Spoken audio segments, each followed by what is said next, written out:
ఇందులో ఈ రేసులో ఉన్న వ్యక్తిగా మొట్టమొదటిగా చెప్పే వ్యక్తి ఖమ్మంపాటి రామ్మోహన్ రావు గారు. ఆయన మాజీ రాజ్యసభ సభ్యులుగా కూడా చేశారు. పార్టీ లాయల్గా ఉన్నారు.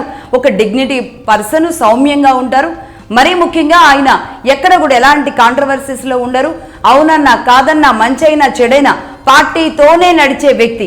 ఎక్కడ కూడా చంద్రబాబు నాయుడు గారు కానీ పార్టీని కానీ ఒక మాట అనకుండా బలంగా నిలబడే వ్యక్తి ఇక్కడ ఖమ్మంపాటి రామ్మోహన్ రావు గారు. ఖమ్మంపాటి రామ్మోహన్ రావు గారు ముఖ్యంగా ఒక రూపాయి అవినీతి కానీ, ఒక మచ్చ కానీ, ఒక నెగిటివిటీ కానీ లేని వ్యక్తిగా, ఒక సీనియర్ నాయకుడిగా, ముఖ్యంగా ఢిల్లీ సర్కిల్స్లో మిగతా పార్టీలు అన్ని రాష్ట్రాల్లో ఉన్న అనేక మంది నాయకులతో ఆయనకున్న ఒక బలమైన సత్సంబంధాలు, దాంతోపాటుగా ఇలా పార్టీని అంటిపెట్టుకొని ఉండడం, ఆయన ఎక్కడున్నా సరే పార్టీ కోసం నిలబడ్డం. చంద్రబాబు నాయుడు గారు అరెస్టు సమయంలో కూడా లోకేష్ గారితో పాటు ఆయన తిన్నా తినకపోయినా అదే టీంలో ఉంటూ ఈ ఏజ్లో కూడా ఆయన కష్టపడిన విధానం, ఇవన్నీ కూడా ఇక్కడ ఖమ్మంపాటి రామ్మోహన్ రావు గారికి కలిసి వచ్చే అంశాలు.